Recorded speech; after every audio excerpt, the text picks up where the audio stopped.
Hey guys, Gary here with Piedmont Fishing. Going to do a little review of my kayak behind me here. Um, just a Wilderness Systems Radar 115 with the pedal drive. A little disclosure before I start, this is my third kayak out of 4 I've owned and own. My first one was a Hobie Pro Angler 12. Second one up there sitting on the trailer is a Native Slayer Propel 10. This one is the third one. It's actually my boys. I have fished out of it extensively, so I can give you a pretty good review of it.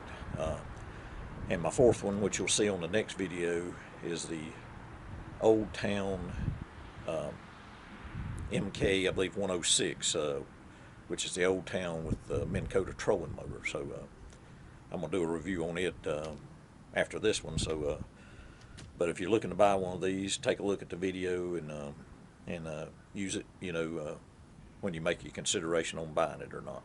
So I'm gonna take the camera and move it around. Let's take a look at this kayak. Okay, guys, looking at the front of the kayak, it's got a good V entry in the hull right here. So if you're on a rough lake or a stream or something like that, it does very good in rough water. You got a handle here on the front to pick it up and lift it by. It's not a light kayak, it's pretty heavy, and it's good solid hull material. Up here on the Native beside it, that hull, the material Native uses is a lot softer, and you get a lot more hull scuffs on it. And we fish out pretty hard out of our kayaks and kind of abuse them. I like the material better on the Wilderness, and it's more kind of similar to the Hobie and the Old Town. Native is, like I say, it's a softer compound, and it scuffs up a lot easier. Looking back here, you got a front hatch. You just pop it up. Got good storage down in here for whatever you want to put in there. It locks, and it stays dry. I mean, it's doesn't get any water in the hull hardly at all. Even in a rough stream where you're taking a lot of water over the front of the bow, it doesn't take on a whole lot of water. So that will move on back a little ways.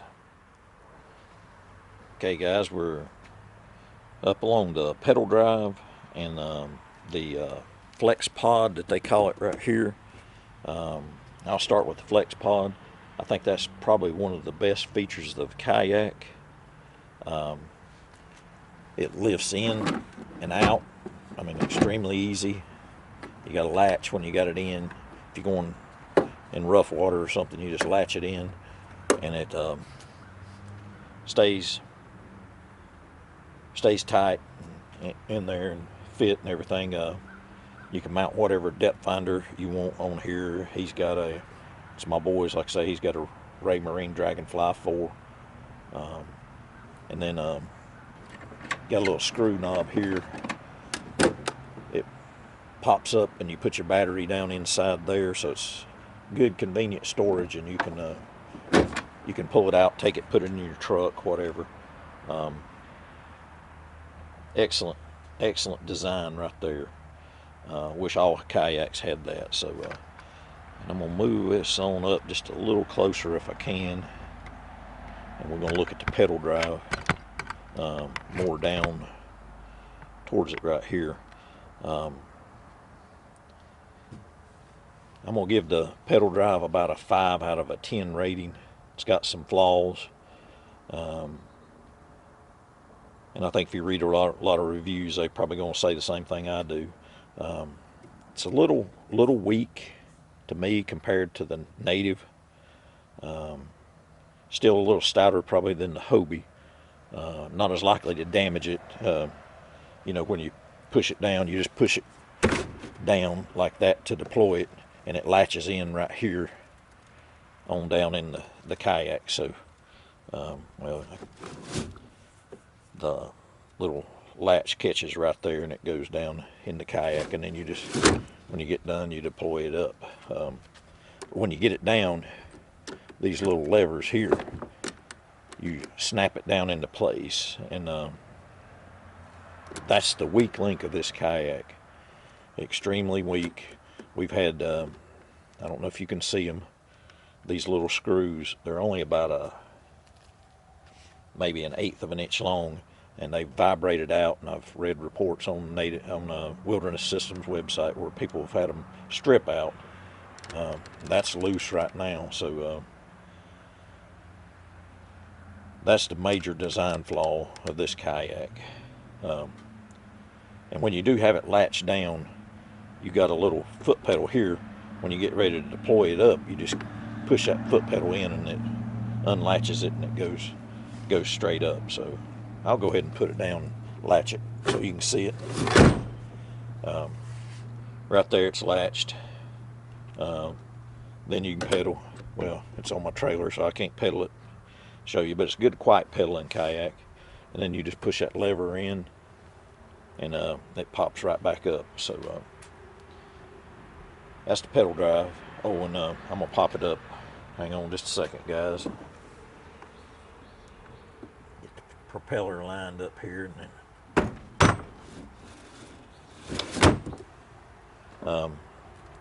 and then when you're out on the water, you can unlatch this if you're going to be in extremely shallow water, and you can tilt it straight up like that. If you want to take it out, there's a little pin right here. You just slide that out, put it in, and it latches with a little pin on the other side. It's got a little hole in it. You can see the little hole here. And it latches in there. Don't lose that pin, because it's a specialty. You can't find them. You have to get them from Wilderness Systems. You can't find another one like it anywhere. So with that, we're going to move on back. Okay, guys, I took the camera out for this shot here, so I'm holding it. So if it's a little shaky, that's why. But you got a good front track right here. Runs up and down, aluminum track. You got a track here that puts your seat, but you can also put rod holders there if you want to. Track on the back. So good track system on it. But mid kayak here, it's got these little compartments on the side. Good to put your pliers, fish grippers, line cutters, whatever you want right in there. And it kind of, these little front places right here lock them into place, so you can put your needle nose pliers right there, and they'll stay put your entire trip. Got a good little hatch compartment here. I don't put much in it because it slides to the back of the kayak, so kind of useless to me, but it's not a bad little compartment there. That's kind of mid point of the kayak. We're gonna move on back. All right, guys, moving on back to kayak. This is the seat portion of it. You got your rudder control here, left and right. This thing does adjust, but you got to unscrew the screws and it'll go up higher. He's got it down in low position. Got your paddle park here. It's no good with the rudder on this side, but there's one on the other side, so you can use that right there. Best feature of the kayak's the seat. Probably the most comfortable seat I've fished out of. I like it better than the Hobie Pro Angler. The Hobie Pro Angler had a rail come out and went down right here, so it was hard to turn in your seat and get something out of the back compartment. But this seat is just as comfortable. Right now it's in the high position. Get it in the low position, you just pop it down like that, get it back up. You're back up. I leave it in high position. That's where I fish with it. Locks into place here, screws, you move it forward, reverse, real easy. I'm gonna move it on up, get it out of the way, show you a little bit more back of the kayak.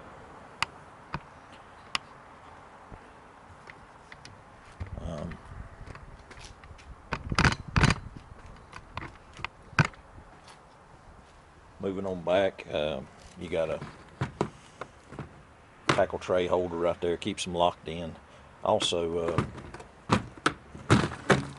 on this one, I like putting tackle trays right here, just right up under the seat, and you can slide them forward and reverse and get them out. You can get them out from the front that way. So good little storage compartment there. Not really a compartment, but storage area. Keeps them out of your way.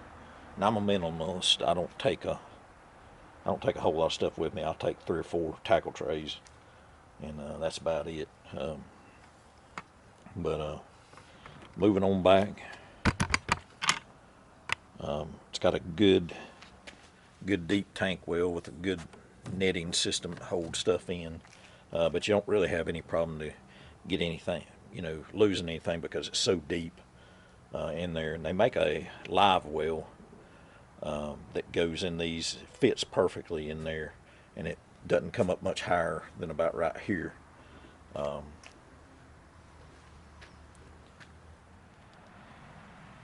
Moving on back to the back of the kayak, you got your rudder here, locks into place right here if you're going down the road. Deploys easy by this cable that slides back and forth, and you just slide it. I can't do it right there, but you just slide it like that and back, and it'll come up and down. Locks into place good. I think it's a weak link of the kayak. The kayak is the rudder. I don't know if you can see them on here. I'll take the camera out and move up there so you can see this part of the kayak. Right in here, that's the cables that control the rudder, and that's a weak link. Like on the native, I don't know if you can see them in there, but they're metal, and these are like nylon, and they already feel like they're starting to dry rot. So that's an extremely weak link. I'm expecting failure any day. The good thing about this kayak is if they fail, then it's an excellent paddling kayak, so you won't have any problem getting back to your location if you have to paddle. You can actually paddle this kayak faster than you can pedal it. Probably, I can only pedal it at about 4 miles an hour, right in there, and it's like a 10-speed bike in first gear. It pedals so easy, it's too easy. The propeller needs a little bit more pitch in it because it pedals so easy. For a person with weak legs, it's probably an ideal fit for them. But if you're in decent shape and you want to go somewhere a little bit faster, you're not going to do it in this kayak unless you're paddling. And I can paddle it at about, I've got it up to around 5 miles an hour paddling. So excellent paddling kayak. We'll move around here and I'll show you the rudder control. The rudder deployment. Got to get up under the trailer here. Right there it is. You just got this little knob and you just slide it back and forth to put the rudder up or down. And then there's your paddle park on that side. So paddle stays in there good. So alright guys, major design flaw in this kayak, which is excellent fishing kayak. There's no vertical rod holders anywhere. No rod holders anywhere. You got to put track mount ones on there, and they're not good for when you're going down the lake or something, or a river, and holding a kayak. We kind of use these, and we'll put them back here in the back and do them like that, and kind of make two. But there's no rod holders anywhere on this kayak. So if you're making a fishing kayak, note to Wilderness Systems, put rod holders in them. You can see them up there in the native. They come in the Old Town. They come in the Hobie. About any other fishing kayak I've seen, they come in. So super design flaw. Okay guys, that's kind of my review of the kayak. Would I buy it again? Yeah, I'd buy it again. It's a good kayak, especially what we use it for. We do a combination of river fishing and lake fishing. So if you're going to do both of those, it's an excellent kayak. Does good in like class 1, class 2 rapids. We've took them down some pretty rough streams, and goes over the rapids pretty good and paddles real easy. If you want a good paddling kayak, that's the best one I've ever paddled. So excellent kayak there. Good pedal kayak too. Like I say, especially if you don't have real strong legs, it pedals much easier than the Hobie, the Native, or any of those. The pedal drive is not as strong as the Native. The Native is bulletproof. That thing is solid. Watch my review on my Native, and you'll see it. The Hobie's more efficient, gets you somewhere quicker, faster. Unless you're in a Pro Angler 12, it's like a tank, kind of pedaling it, but it does pedal good. I mean, it probably pedals better than this kayak, but it's harder pedaling. You'll be tireder at the end of the day if you're doing the Hobie, and probably the wilderness systems too. But you'll get there a little bit quicker on those. Like I say, excellent kayak. Pretty good for the price point too. The price is not bad on it. Bought them from Austin Kayak, got them shipped for free from Texas. So all in all, good kayak. Hope the review helps you make a decision whether you want to buy it or not. Watch for my next video. I'm going to review my Old Town Minn Kota 106. It's got the Minn Kota trolling motor in it. And then look, if you're interested in the Native, I got a review on it. Take a look at it. Guys, I hope you'll please like and subscribe to my videos, and leave me a comment. If you subscribe, let me know you did, and if you got any questions or anything like that, leave them in the comment section, and I try to answer them all. I'm not on YouTube every day. Sometimes it's weeks, several weeks before I'm on there. So, but I do try to get back to all of them, once I spot them on there. So, and I'm gonna try to start doing more videos this year. So please like and subscribe, and if you want to see any tackle review, anything like that, let me know that, and I'll try to review it too.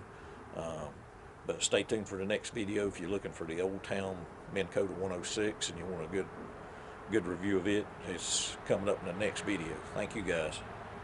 Thanks for watching.